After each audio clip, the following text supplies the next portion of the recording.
Hi guys.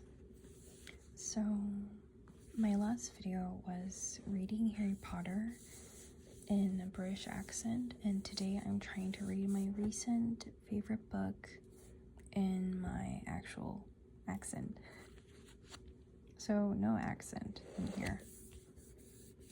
He has a heart of ice, but for her he'd burn the world. Twisted Love, Anna Huang.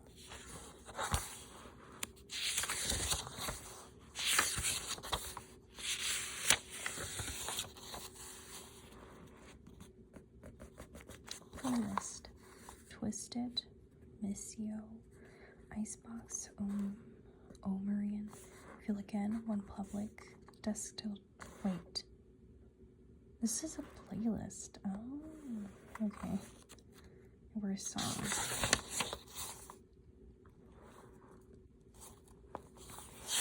Come to think of it, there are some songs that I like Set Fire to the Rain, Dusk Till Dawn. Chapter 1. Ava. There were worse things than being stranded in the middle of nowhere during a rainstorm. For example, I could be running from a rabid bear intent on mauling me into the next century. Or I could be tied to a chair in a dark basement and forced to listen to Aqua's Barbie Girl on repeat until I'd rather gnaw off my arm than hear the song's eponymous phrase again. But just because things could be worse didn't mean they didn't suck. Stop. Think positive thoughts. A car will show up now. I stared at my phone, biting back my frustration where the app reassured me it was finding my ride the way it had been for the past half hour. Normally, I'd be less stressed about the situation because, hey, at least I had a working phone and a bus shelter to keep me mostly dry from the pounding rain. But Josh's farewell party was starting in an hour. I had yet to pick up his surprise cake from the bakery, and it would be dark soon. I may be a glass half full kind of gal, but I wasn't an idiot. No one, especially not a college girl with zero fighting skills to speak of, wants to find herself alone in the middle of nowhere after dark. I should have taken those self-defense classes with Jules like she wanted. I mentally scrolled through my limited options. The bus that stopped at this location didn't run on the weekends, and most of my friends didn't own a car. Bridget had car service, but she was at an embassy event until 7. My rideshare app wasn't working, and I hadn't seen a single car pass by since the rain started. Not that I would hitchhike anyway. I've watched horror movies. Thank you very much. I only had one option left, one I really didn't want to take, but beggars couldn't be choosers. I pulled up the contact in my phone, said a silent prayer, and pressed the call button. 1 ring, 2 rings, 3. Come on, pick up. Or not. I wasn't sure which would be worse, getting murdered or dealing with my brother. Of course, there was always the chance that brother would murder me himself or putting myself in such a situation, but I'd deal with that later. What's wrong? I scrunched my nose at his greeting. Hello to you too, brother dearest. What makes you think something is wrong? Josh snorted. You called me. You never call unless you're in trouble. True.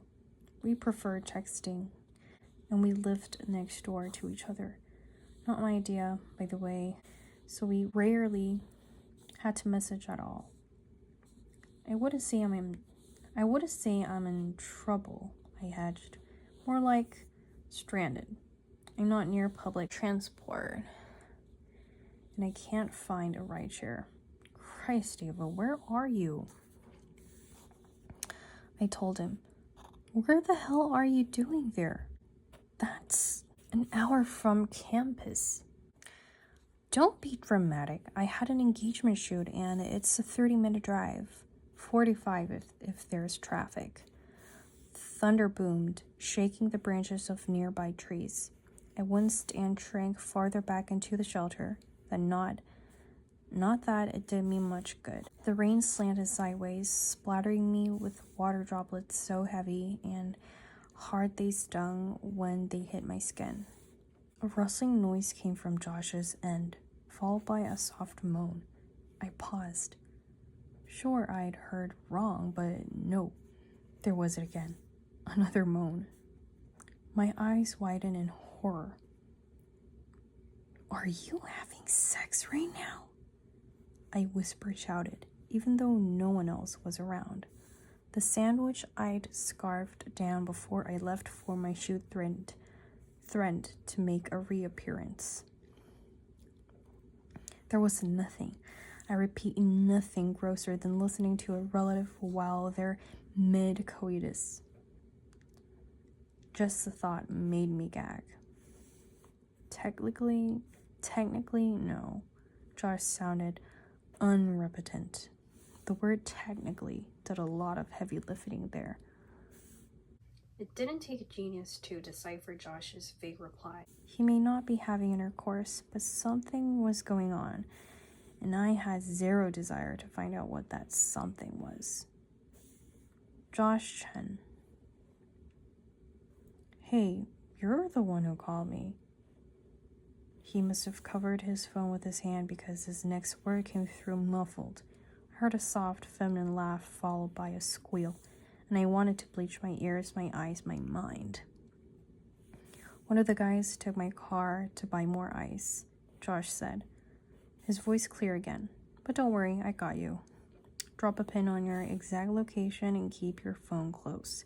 Do you still have the pepper spray I bought you for your birthday last year?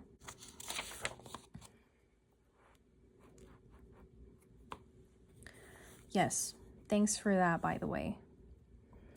I'd wanted a new camera bag, but Josh had bought me an 8-pack of pepper spray instead.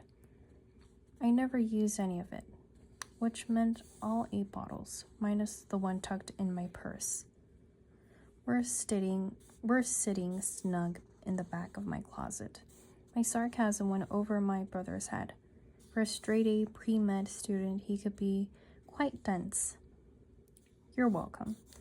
Stay put and he'll be there soon. We'll talk about it. We'll talk about your complete lack of self-preservation later. I'm self-preserved, I protested. Was that the right word? It's not my fault there are no... Wait, what do you mean he? Josh? Too late. He'd already hung up. Figured the one time I wanted him to elaborate, he ditched me for one of his bed buddies. I was surprised he hadn't freaked out more considering Josh put the over in overprotective. Ever since the incident, he'd taken it upon himself to look after me like he was my brother and bodyguard rolled into one. I didn't blame him. Our childhood had been 100 shades of messed up, or so I'd been told, and I loved him to pieces, but his constant worrying could be a bit much. I sat sideways on the bench and hugged my back to my side, letting the cracked leather warm my skin while I waited for the mysterious he to show up. It could be anyone. Josh had no shortage of friends. He'd always been Mr. Popular basketball player, student body president, and homecoming king in high school. Sigma fraternity brother and a big man on campus in college. I was his opposite, not unpopular per se, but I shied away from the limelight and would rather have a small group of close friends than a large group of friendly acquaintances. Where Josh was the life of the party, I sat in the corner and daydreamed about all the places I would love to visit, but would probably never get to. Not if my phobia had anything to do with it. My damn phobia. I knew it was all mental, but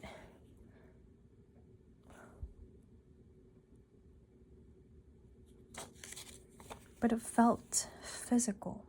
The nausea, the racing heart, the paralyzing fear that turned my limbs into useless frozen things. On the bright side, at least I wasn't afraid of rain. Oceans and lakes and pools I could avoid, but rain, yeah, that would have been bad. I wasn't sure how long I huddled in the tiny bus shelter, cursing my lack of foresight when I turned down the Graysons' offer to drive me back to town after our shoot. I hadn't wanted to inconvenience them and thought I could call a car and be back at Thayer's campus in half an hour, but the skies opened up right after the couple left, and well, here I was. It was getting dark. Muted grays mingled with the cool blues of twilight, and part of me worried the mysterious he wouldn't show up, but Josh had never let me down. If one of his friends failed to pick me up like he'd asked, they wouldn't have working legs tomorrow. Josh was a med student, but he had zero compunction about using violence when the situation called for it. Especially when the situation involved me. The right beam of headlights slashed through the rain. I squinted. My heart tripping in both anticipation and wariness as I weighed the odds of whether the car belonged to my ride or a potential psycho. This part of Maryland was pretty safe, but you never knew. When my eyes adjusted to the light, I slumped with relief, only to stiffen again 2 seconds later. Good news, I recognized the sleek black Aston Martin pulling up toward me. It belonged to one of John's friends, which meant I wouldn't end up on a local news item tonight. Bad news? The person driving said Aston Martin was the last person I wanted or expected to pick me up. He wasn't. An I'll do my buddy a favor and rescue his stranded little sister kind of guy. He was, look at me wrong and I'll destroy you and everyone you care about kind of guy. And he'd do it looking so calm and gorgeous you wouldn't notice your world burning down around you until you were already a heap of ashes at his Tom Ford-clad feet. I swiped the tip of my tongue over my dry lips as a car stopped in front of me and the passenger window rolled down. Get in. He didn't raise his voice. He never raised his voice. But I still heard him loud and clear over the rain. Alex Volkov was... Volkov? I don't know how to pronounce it, was a force of nature unto himself, and I imagined even the weather bow to him.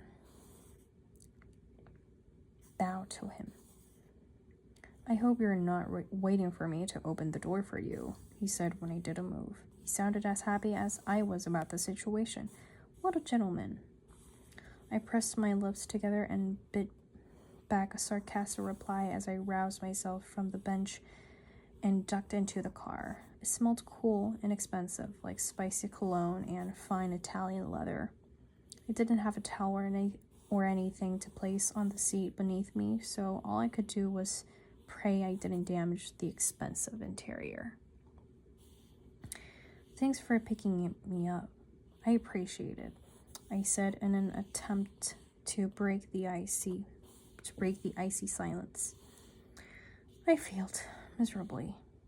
Alex didn't respond or even look at me as he navigated the twists and curves of the slick roads leading back to campus. He drove the same way he walked, talked, and breathed, steady and controlled, with an undercurrent of danger warning those foolish enough to contemplate crossing him that doing so would be their death sentence. He was the exact opposite of Josh, and I still marveled at the fact that they were best friends. Personally, I thought Alex was an asshole.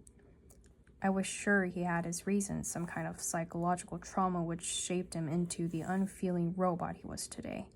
Based on the snippets I'd gleaned from Josh, Alex's childhood had been even worse than ours, though I never managed to pull the details out of my brother. All I knew was Alex's parents had died when he was young and left him a pile of money he'd quadrupled the value of when he came into his inheritance at age 18. Not that he needed it, because he'd invented a new financial modeling software in high school that made him a multimillionaire before he could vote. With an IQ of 160, Alex Volkov was a genius, or close to it. He was the only person in Thayer's history to complete its 5-year joint undergrad MBA program in 3 years, and at age 26, he was the COO of one of the most successful real estate development companies in the country.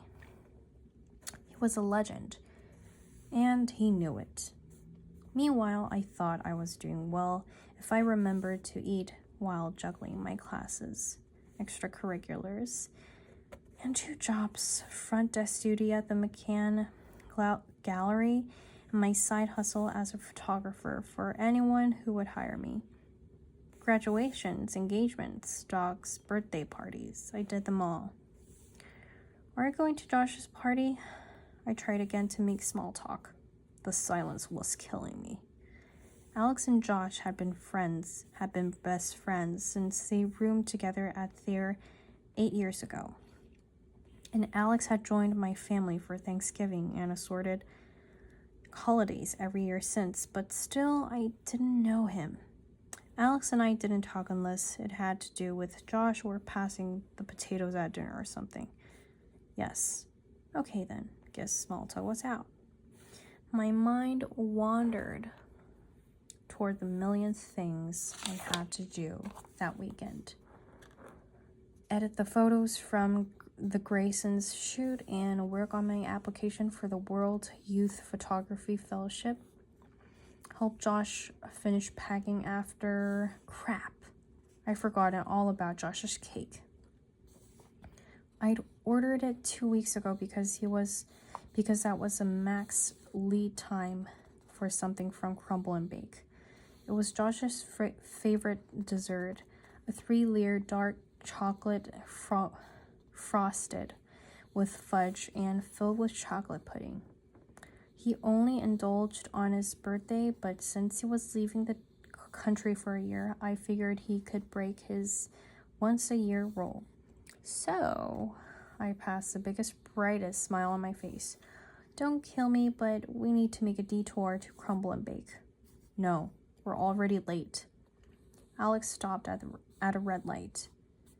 We make it back to civilization, and I spotted the blurred outlines of Starbucks and a Panera through the rain-splattered glass. My smile didn't budge. It's a small detour. It'll take 5 minutes max. I just need to run in and pick up Josh's cake. You know, the Death by Chocolate he likes so much. He'll be in Central America for a year, and they don't have CMB down there, and he leaves in 2 days, so... Stop. Alex's fingers curled around the steering wheel, and my crazy hormonal mind latched onto how beautiful they were. That might sound crazy because who has beautiful fingers? But he did. Physically, everything about him was beautiful. The jade green eyes that glared out from beneath dark brows like chips hewn from a glacier, the sharp jawline and elegant sculpted cheekbones, the lean frame and thick, light brown hair that somehow looked both tousled and perfectly coiffed. but he resembled a statue in an Italian museum come to life. The insane urge to ruffle his hair like I would a kid's gripped me, just so he'd stop looking so perfect, which was quite irritating to the rest of us mere mortals. But I didn't have a death wish, so I kept my hands planted in my lap. If I take you to Crumble and Bake, will you stop talking? No doubt he regretted picking me up. My smile grew. If you want. His lips thinned. Fine. Yes. Ava Shen, 1-0.